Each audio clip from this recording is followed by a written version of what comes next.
None of these animals belong here.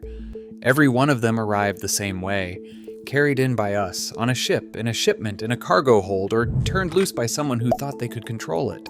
And every one of them found in America with no predators waiting, no diseases adapted to fight them, and endless room to spread. We opened the door. They walked through it. And now, for most of the animals on this list, there is no closing it again. 13 invasive animals overrunning the United States, ranked by one thing: how completely they've beaten every effort to stop them. Some you'd never guess were dangerous. Some are rewriting entire ecosystems. And at number 1 is an animal that has spread to more than 40 states, causes billions in damage every year, and breeds so fast that we are, by the government's own admission, losing the war against it outright. We start with the one that just showed up, parachuting out of the sky. Number 13, the Joro spider. Number 13 falls from the sky on a thread of silk. Start with the newest invader, and one of the most unsettling to look at. The Joro spider is a giant golden orb weaver native to East Asia, and the females are the size of a human hand, a 4-inch leg span, a bright yellow and blue body, strung in the center of a web that can span the space between 2 trees. It was first confirmed in Georgia around 2014, almost certainly arriving in a shipping container, and it has been spreading outward ever since. Here's what makes it nearly impossible to contain. The spiders fly, not with wings.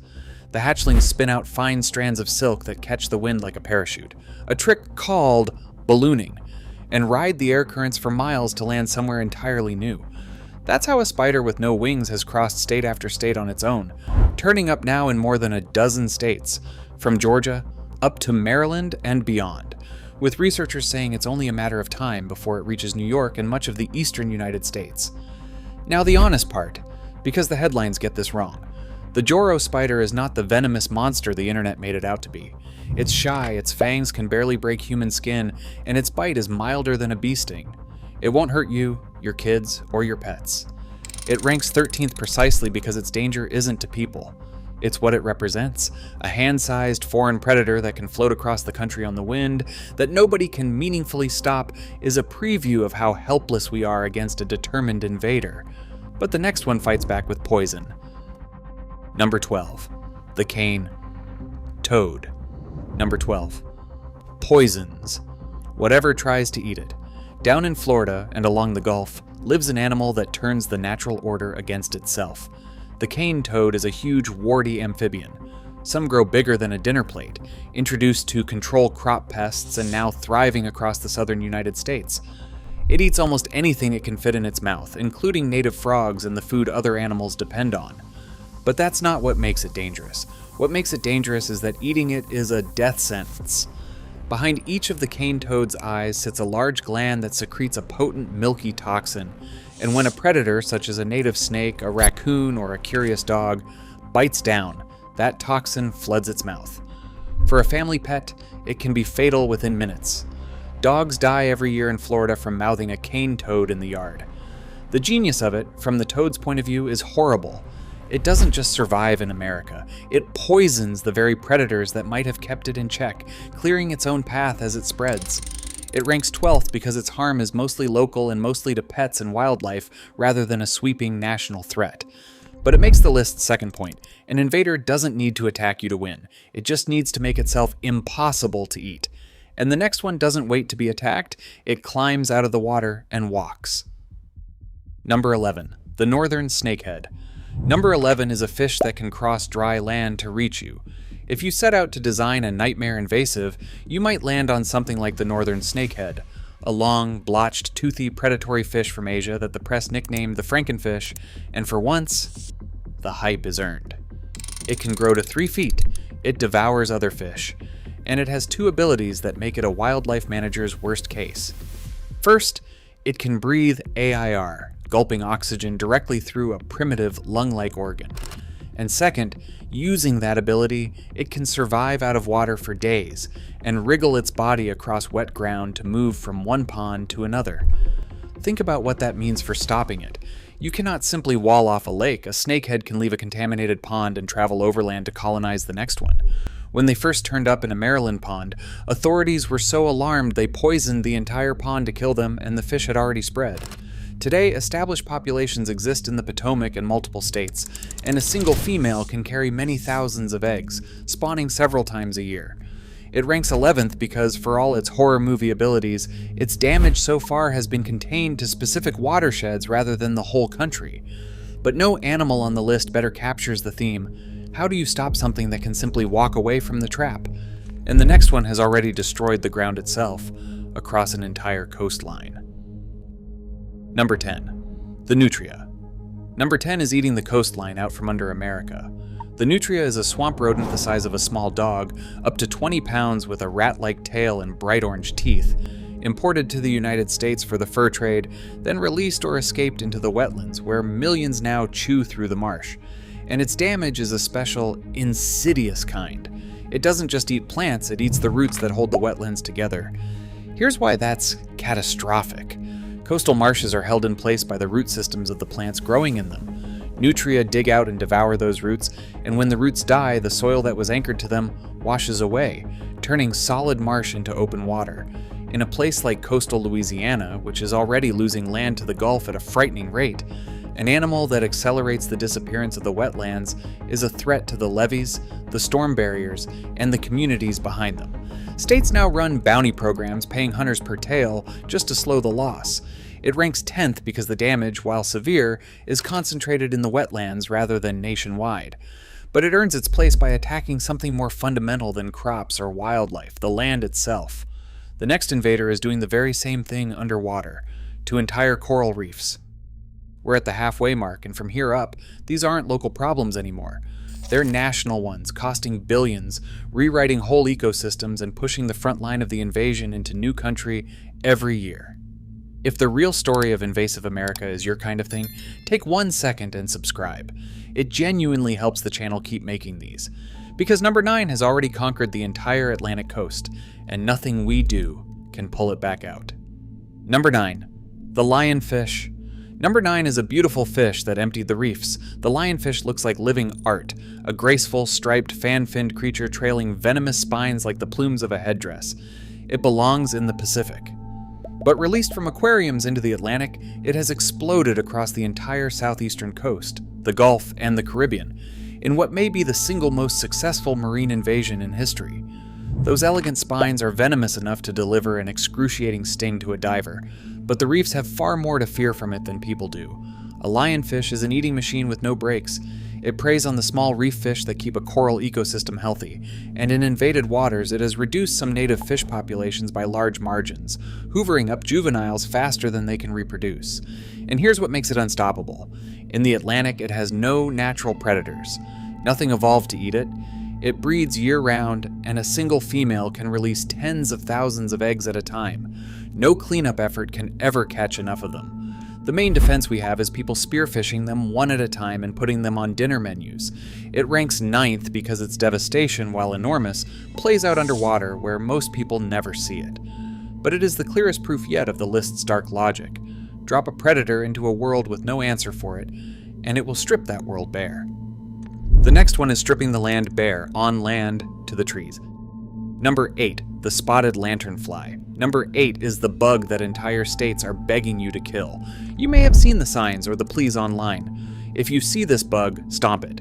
That is an official request, and it's aimed at the spotted lanternfly, a striking gray and red plant hopper from Asia that first appeared in Pennsylvania in the last decade and has since spread across the Northeast and Mid-Atlantic. It doesn't bite or sting. Its weapon is its appetite, and the target is agriculture. The lanternfly feeds by sucking sap from plants and trees, and it swarms in enormous numbers onto grapevines, fruit trees, hardwoods, and hops.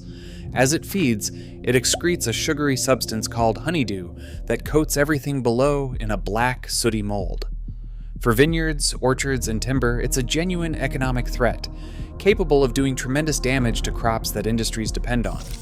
Whole states have thrown up quarantines, restricting the movement of firewood, nursery plants, and equipment to try to slow it, and ask the public to squash everyone they see. It ranks 8th because, for all the alarm, it's a threat to plants and economies rather than a direct danger to people or a whole ecosystem killer. But the quarantines tell the story. An entire region mobilized, deputizing its own citizens to stomp bugs, and still, the lanternfly spreads. The next one is the animal that turned the words invasive species into a national headline. Number 7. The Burmese python. Number 7 swallowed the Everglades whole. This is the one most people picture when they hear invasive species, and it deserves the reputation. The Burmese python, a constrictor that can exceed 18 feet and 200 pounds, was released into the Florida Everglades through the pet trade and a breeding facility destroyed in a hurricane. And it has since taken over the swamp in numbers estimated in the tens of thousands, possibly over 100,000. And it has done something almost no other invader on this list can claim. It has emptied an entire ecosystem of its mammals. In the heart of the Everglades, surveys documented native mammal populations collapsing since the pythons took hold, raccoons down by more than 99%, opossums by 98%, bobcats by 87%, with marsh rabbits and foxes effectively wiped out. The snake is a perfect ambush predator, invisible in the sawgrass, with no natural enemy in Florida, and it has been documented killing and swallowing full-grown alligators. Florida has tried everything. Official python hunts, cash prizes, professional contractors, trained detector dogs, and while they removed thousands, it hasn't dented the population. It ranks 7th and not higher for one reason that runs through this whole countdown. It's contained, for now, to South Florida. But within that range, it is the most complete conquest on the list. A whole food web erased. But the next one isn't contained anywhere. It's clogging the water supply of an entire region. Number 6. The zebra mussel. Number 6 is the size of a fingernail, and it broke America's plumbing. The zebra mussel is a tiny striped shellfish, no bigger than a thumbnail, native to Eastern Europe. It arrived in the Great Lakes in the late 1980s in the ballast water of transoceanic ships, water taken on in one part of the world and dumped in another, and from there it has spread through the Great Lakes, the Mississippi Basin, and beyond. One mussel is nothing. The problem is that there are now uncountable trillions of them, and they attach to every hard surface they can find. That's where the damage comes from. Zebra mussels encrust water intake pipes, dam machinery, boat hulls, and power plant cooling systems in layers inches thick, clogging the infrastructure that cities and industries depend on and costing hundreds of millions of dollars a year to fight. Ecologically, they're just as destructive. Each mussel filters the water for nutrients, and in their trillions, they strip the food out of the base of the food web, starving native species. Once they're established in a lake, there is no known way to remove them without destroying everything else in the water. It ranks 6th because it combines two things almost nothing else does: massive economic damage and permanent, irreversible establishment across a huge swath of the country's fresh water. You cannot get them out, and the next one didn't come in on a ship. Somebody let it go on purpose. Number 5. The European starling. Number 5 began with one man and about 100 birds. Here is the most infamous origin story in American invasion history. In the 1890s, a small group released around 100 European starlings into New York's Central Park, according to one long-repeated account, as part of an effort to introduce the birds mentioned in the works of Shakespeare. From that single release, the starling has grown into a population estimated around 200 million birds, blanketing the entire continent from coast to coast. And they are not harmless. Starlings move in enormous coordinated flocks, and they are aggressive competitors. They seize the nesting cavities of native birds like bluebirds and woodpeckers, driving them out. They descend on farms and feedlots by the thousands, devouring and fouling livestock feed and stripping fruit crops, causing an estimated $800 million in agricultural damage every year. Their massive flocks have even brought down aircraft. 200 million birds from 100 in a little over a century. It ranks 5th because it is a genuinely nationwide conquest. There is no corner of the lower 48 the starling hasn't claimed, and because it stands as the permanent monument to how catastrophically a single small release can spiral. You will never remove 200 million birds, but the next one you can't even see coming because it does its killing inside the trees. Number 4. The emerald ash borer. Number 4 is a beetle the size of a grain of rice that is deleting a species of tree. The emerald ash borer is a small metallic green beetle from Asia, and it may be the most quietly devastating animal on this entire list. It arrived, like so many others, in wood packaging material on cargo ships, and it does its damage where you can't see it, inside the bark. The adult beetle is almost harmless. It's the larvae that kill. They tunnel into the layer just under the bark, the tissue that carries water and nutrients up and down the tree, and they eat it, severing the tree's lifelines from the inside until it starves and dies. The scale is staggering. Since its discovery in the United States, the emerald ash borer has killed tens of millions, or, by many estimates, hundreds of millions of ash trees across dozens of states, and it threatens to functionally eliminate the ash tree from North America entirely. An entire genus of tree, one of the most common in American forests and city streets, is being erased. Quarantines and treatments can protect individual high-value trees, but across the forests, the beetle moves faster than anything can stop it. It ranks fourth because it is achieving something almost unimaginable: the continent-wide destruction of an entire kind of tree, silently, invisibly, from inside the bark. But the next one is a fish so aggressive it hurls itself into boats to get past our defenses. Number 3, the invasive carp. Number 3 is battering its way toward the Great Lakes and leaping to get in. Invasive carp, the group of Asian carp species including silver and bighead carp, were brought to the United States in the 1970s to clean aquaculture ponds, escaped into the Mississippi River, and have since taken over vast stretches of the river system, in places making up the overwhelming majority of the fish in the water. They are voracious filter feeders that strip the plankton from the water, starving out native fish from the bottom of the food web up. And the silver carp adds a bizarre, dangerous twist. Startled by boat motors, they hurl themselves out of the water by the dozens. Big fish launching into the air and slamming into boaters hard enough to cause real injuries. The nightmare scenario is the Great Lakes. If invasive carp established there, they could devastate a fishery worth billions. The country has spent enormous sums building electric barriers and other defenses in the Chicago waterways to keep them out, and states harvest them relentlessly, more than 15 million pounds pulled from 2 Kentucky lakes in a single recent year. And still they press against the barrier year after year because you cannot remove them from the rivers they already own. It ranks third because it threatens to topple one of the largest freshwater ecosystems on Earth, and because the last line of defense holding it back is a literal electric fence in the water, and the next 2 animals aren't threatening to take over. They already have. Number 2, the red imported fire ant. Number 2 has stung 250 million Americans and can't be evicted from a single yard. The red imported fire ant came to the United States from South America nearly a century ago, hitchhiking in ship cargo, and it has since conquered the entire southern tier of the country. Tens of millions of acres across more than a dozen states, its mounds seeded through lawns, pastures, ball fields, and parks. And unlike most invaders, this one actively attacks people. Disturb a mound and the ants boil up in a coordinated swarm, gripping the skin and stinging again and again, each ant delivering a burning sting that erupts into a pustule. The scale is almost incomprehensible. Fire ants sting an estimated tens of millions of people every year. In infested regions, they sting more than half the population annually. Most stings are merely miserable, but a fraction of people go into anaphylaxis, and the ants have killed. Beyond the stings, they short out electrical equipment, damage crops, and drive out native insects and wildlife. Decades of pesticides and quarantines have barely slowed them. Kill one colony, and neighboring colonies simply move up and reclaim the front line. It ranks second because it has done what almost nothing else can. Fully colonized a huge region of the country, made itself a permanent fact of outdoor life for millions, and shrugged off every eradication campaign aimed at it. You don't get rid of fire ants, you just live with them. And the number 1 animal has done all of that, across nearly the entire country, breeding faster than we can possibly kill it. Number 1, the feral hog. Number 1 is a war. The United States government admits it is losing.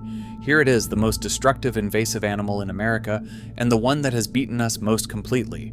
The feral hog, also called the wild pig or feral swine. Descended from escaped domestic pigs and released wild boar going back centuries, they now number somewhere between 6 and 9 million animals, spread across at least 42 states, and they cause an estimated $2.5 billion in damage every single year, tearing up crops, pastures, and property, rooting the ground into moonscape, preying on native wildlife, and carrying dozens of diseases transmissible to livestock and people. But here is the number that makes them unstoppable, the one that separates them from everything else on this list. Feral hogs breed faster than any other large mammal on the continent. Females can start breeding at 6 months and produce 2 litters a year of 4 to 6 piglets each. The grim math that wildlife managers repeat is this: to merely hold the population steady, not shrink it, just stop it from growing, you have to kill roughly 70% of them every single year. We are not doing that. We cannot do that. And so the population keeps climbing, and the hogs keep pushing north and west into new states, banging on the door of the northern border. It is number 1 because it is the purest example of the phrase in this title. Every tool has been tried: hunting, trapping, poison, aerial gunning from helicopters, professional eradication teams, and the hogs are still winning, still spreading, still breeding past every effort to control them. The government's own experts describe it plainly as a war, and one we are, right now, losing. Of all the animals taking over America, the feral hog is the one that has most completely, most permanently, and most expensively won. So look back down the list, and one thread ties every single one together. The spider that floats on the wind, the fish that walks, the mussel in the pipes, the beetle in the bark, the hogs breaking through the fence line. Not one of them fought its way in. We carried every one of them here in a cargo hold, in a hunting release, in a garden pond, in the bilge of a cargo ship, and set them loose in a country with nothing waiting to stop them. That's the real lesson underneath the whole countdown. These animals aren't villains, they're just doing what any living thing does when handed an open continent with no enemies. The failure was never theirs, it was ours. 1,000 small decisions to move a living thing somewhere it was never meant to be, each one impossible to take back. The border we're really failing to hold isn't on any map. It's the one between where these animals belong and where we accidentally set them free. And that front line runs through every port, every pet store, and every backyard in America. And if animals we brought here on purpose can conquer a continent, wait until you see what happens when an animal we tried to erase comes back on its own. One region over, a predator that was declared officially extinct decades ago keeps turning up on trail cameras anyway, confirmed, photographed, in mountains where science says there shouldn't be a single one left. That mystery is already on the channel. Subscribe, and I'll show you the ghost that refuses to stay gone.